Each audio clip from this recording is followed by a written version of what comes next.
हम हर दिन मेहनत इसलिए करते हैं कि हमारे घर में, जीवन में और हमारे मन में शांति बनी रहे, हमारे रिश्तों में भी मधुरता रहे।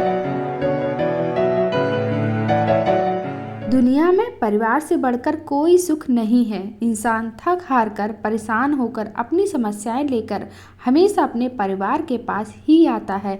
हर व्यक्ति यही चाहता है कि उसके घर में सुख शांति बनी रहे, लेकिन आपने कभी यह महसूस किया होगा ना कि कई बार आपसी तालमेल बेहतर होने के बाद भी घर में अक्सर कलह और कलेश का माहौल बना रहता है। घर में रोजाना हो रहे इन झगड़ों की वजह से कई बार घर टूट भी जाते हैं। ऐसे में हम आपको आज बहुत ही आसान से उपाय बताएंगे जिसको करने से आपके घर का कलेश का माहौल जो है वो खत्म हो जाएगा और आपके घर में शांति बनी रहेगी। बस हमें कुछ चीज़ों को ध्यान में रखना है। तो दोस्तों, सबसे पहले मैं आपको बता देती हूँ कि रात में खाना बनाने के बाद हमें हमेशा अपनी किचन को साफ करके ही सोना चाहिए। और अभी मैंने भी खाना बना लिया और गैस को भी मैं पूरा साफ़ करके सोती हूँ, प्लेटफॉर्म को पूरा साफ़ करती हूँ। अगर आपके घर में मेड आती है तो बर्तन को आप साइड में रख दीजिए, और ऐसे बर्तन हैं जैसे तवा है, चकला है, बेलन है, उन सबको हमें खुद धोना चाहिए।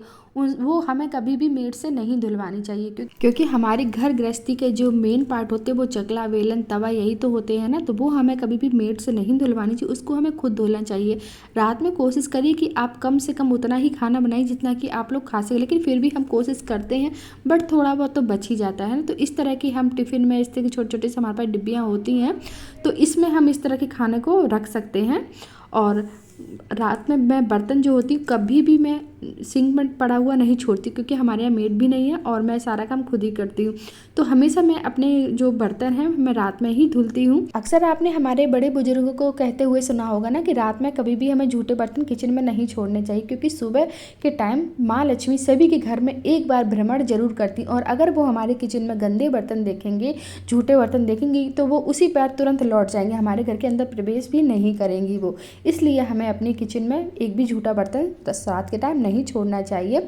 और देखिए, मैंने अपनी किचन को पूरा साफ़ कर लिया। और अगर आपके घर में मेड आती, जैसे कि मैंने आपको बताया, तो आप किसी टब में बर्तन भर के बाहर रख दीजिए, सुबह मेड आएगी धुल देगी, बट रात में हमें नहीं छोड़ना है। किचन में खासतौर से जूठे बर्तन को नहीं छोड़ना है।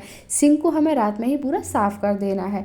इस तरह से मैं भी डेली का यही करती हूँ, मैं रात में ही अपनी पूरी किचन को साफ़ करती हूँ। बट हाँ, मैं झाड़ू नहीं लगाती हूँ, झाड़ू हमें रात में कभी भी नहीं लगानी चाहिए।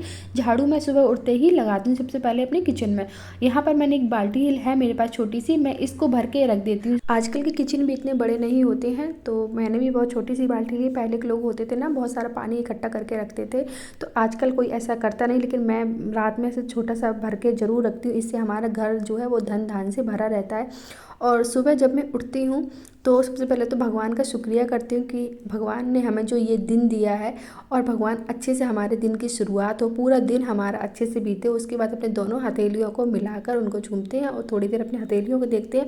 दोनों हथेलियों को अपने फेस पर ले जाकर ऐसे राउंड में घुमाते हैं। उसके बाद धरती माता को स्पर्श करते हैं, उनके पैर छूते हैं, फिर हम ज़मीन में पैर रखते हैं। उसके बाद हमने जो रात में पानी भर के रखा था उसको उठाते हैं, और वो पानी हम अपने पेड़ पौधों में डालते हैं। ऐसा हम डेली करते हैं। इस पानी का क्योंकि इस पानी का हमें कोई यूज़ तो करना नहीं, आजकल कोई कहाँ यूज़ करता है। सबके पास तो आरओ वगैरह लगा रहता है। पहले के लोग होते थे पानी स्टोर करके रखते थे ना, फिर उस पानी का यूज होता है, लेकिन अब इस पानी का कोई यूज़ नहीं, तो मैं पेड़ पौधों में इस पानी को डाल देती हूँ। हमें अपने बाथरूम और टॉयलेट को भी दोष मुक्त रखना चाहिए, इसलिए हमें क्या करना है, नमक लेना है। जी हाँ, जो नमक हम डेली में खाते हैं वो हमें लेना है। इस तरह की कटोरी में आपको ले लेना है। अब यही नमक हम अपने बाथरूम में रख देंगे। नमक हर तरह की गंदगी को हटाने वाला रसायन है। एक कांच की कटोरी में मैंने ये नमक लिया है। आप चाहे तो सेंधा नमक भी ले सकते हैं, सेंधा नमक भी काफ़ी अच्छा होता है। और इसे मैंने अच्छे से रख लिए। इसको हम बाथरूम में रखेंगे। इससे क्या होगा कि हमारी बाथरूम की जो भी नकारात्मक ऊर्जा होगी वो दूर हो जाएगी, और यही नमक जो है वो उस चीज़ को एब्जॉर्ब कर लेगा। और ये नमक हमें शनिवार के दिन हटा देना है। मतलब ये नमक मैंने यहाँ रख दिया, शनिवार के दिन हम इस नमक को हटा देंगे।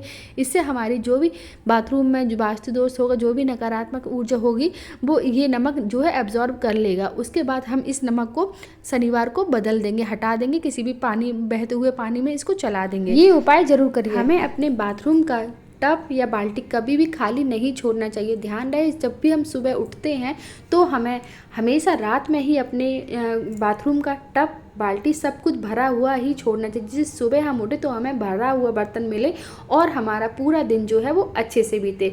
बाथरूम में नीले कलर की बाल्टी या टब बहुत ही शुभ होता है, तो कोशिश करिए आप नीले रंग की बाल्टी को ज़रूर यूज़ करिए अपने बाथरूम में, और बाल्टी को हमेशा भरा हुआ ही रखना चाहिए। झाड़ू को माँ लक्ष्मी का प्रतीक माना जाता है। झाड़ू ना सिर्फ गंदगी को साफ करती है बल्कि ये घर के अंदर से दरिद्रता को भी दूर करके सुख और समृद्धि लाती है। हमें झाड़ू को हमेशा छिपा कर रखना चाहिए जिससे हर किसी की नज़र ना पड़े। साथ ही झाड़ू को हमेशा लिटा कर रखना चाहिए। झाड़ू को खड़ा करके रखने से घर में दरिद्रता का वास होता है। झाड़ू टूट जाने पर इसको तुरंत हटा देना चाहिए। टूटी हुई झाड़ू रखने से वास्तु दोष लगता है, साथ ही कई विपत्तियां भी आ जाती हैं। वही अगर आपको पुरानी झाड़ू बदलनी है तो आपको दिन का विशेष ख्याल रखना चाहिए। नई झाड़ू हमेशा शनिवार को लाना चाहिए। जब भी हम अपने घर में नमक लाते हैं और उसको दूसरे बर्तन में ट्रांसफ़र करते हैं पैकेट से, तो हमें क्या करना है, हमें 2 लौंग लेना है। इस तरह से ये लौंग जो है वो फूल वाली होनी चाहिए, ऊपर फूल जैसा बना होता है ना, वो लेना है और दोनों लौंग को इस नमक में डाल देना है। इससे क्या हमारा खाना भी हेल्दी बनता है और हम बीमारियों से भी दूर रहते हैं। तो जब भी आप अपने घर में नमक लेकर आएँ, उसको अपने दूसरे बर्तन में ट्रांसफ़र जब करते हैं तो इस तरह से 2 लौंग उस नमक में ज़रूर डाल दीजिएगा। इससे हमारा खाना हेल्दी बनता है, साथ में बीमारियाँ भी दूर होती हैं। नमक का उपाय भी घर में कलह और कलेश दूर करने में मदद करता है। इसके लिए घर में पोंछा लगाने वाले पानी में थोड़ा सा आपको नमक मिला देना है और इसी से पूरे घर में आपको पोंछा लगा देना है। ऐसा करने से नकारात्मक ऊर्जा खत्म होती है और इससे वास्तु दोष से भी छुटकारा मिलता है। ध्यान रखें आप बृहस्पतिवार को कभी भी पोंछा ना लगाएं, और जो हमने सादा नमक डाला है इसकी जगह आप सेंधा नमक डालेंगे तो ज़्यादा अच्छा होगा। सेंधा नमक जो होता है वो जितनी भी नकारात्मक ऊर्जा है उसको ख़त्म करता है, तो सेंधा नमक ज़्यादा फ़ायदेमंद होता है। अगर आप पोंछा में डालते हैं तो कोशिश करिए सेंधा नमक ही आप मिक्स करिए। हमें अपने घर को हमेशा सुगंधित रखना चाहिए। सुबह शाम हमें अपने घर में धूप जरूर जलाना चाहिए। धूप बहुत ही अच्छा होता है घर में जलाना, इससे नेगेटिव एनर्जी दूर करने और पॉजिटिव एनर्जी को अपने घर में स्थापित करने का बहुत ही अच्छा तरीका है ये। और सफ़ेद धुआं जो होता है जो कि धूप में निकलता है, इससे शारीरिक और मानसिक दोनों तरह के स्वास्थ्य के लाभ होते हैं। साथ ही इसकी जो सुगंध है ना पूरे घर में हो जाती और हमारे घर में सुख समृद्धि का वास होता है। इसलिए हमें सुबह शाम अपने घर में धूप जरूर जलाना चाहिए। अगर आप धूप नहीं जला सकते तो आप लोबान भी जला सकते हैं। लोबान तो जानते ही होंगे ना, जब छोटा बच्चा घर में होता है तो लोबान जलाया जाता है, वो भी बहुत ही अच्छा होता है घर में जलाना। तो आप लोबान या फिर धूप भी जला सकते हैं। मैं आपको लोबान भी दिखा देती हूँ। लोबान इस तरह से आता है, इजीली आपको मार्केट में मिल जाएगा। लोबान को इस दिए में मैंने डाला और साथ में हम इसमें डालेंगे थोड़ा सा कपूर और बस इसमें हम आग दिखा देंगे। इसका जो धुआं निकलेगा हम अपने पूरे घर में इस धुआं को दिखा देंगे। और लोबान जो होता है वो बहुत ही अच्छा होता है घर में जलाना। हफ्ते में हमें कम से कम 2 बार लोबान अपने घर में ज़रूर जलाना चाहिए। इससे हमारे घर की जो निगेटिविटी है वो दूर हो जाती है और हमारा घर जो है बहुत ही अच्छा महक भी जाता है, क्योंकि इसमें खुशबू बहुत अच्छी आती है। तो लोबान हमें अपने घर में ज़रूर जलाना चाहिए। इससे हमारे घर में बरकत भी होती है, सुख समृद्धि आती है। तो दोस्तों उम्मीद करती हूँ आज का वीडियो आपको पसंद आया हो और ऐसे ही हम आपके लिए अच्छे अच्छे वीडियोज़ लाते रहेंगे। बने रहिए हमारे साथ आप।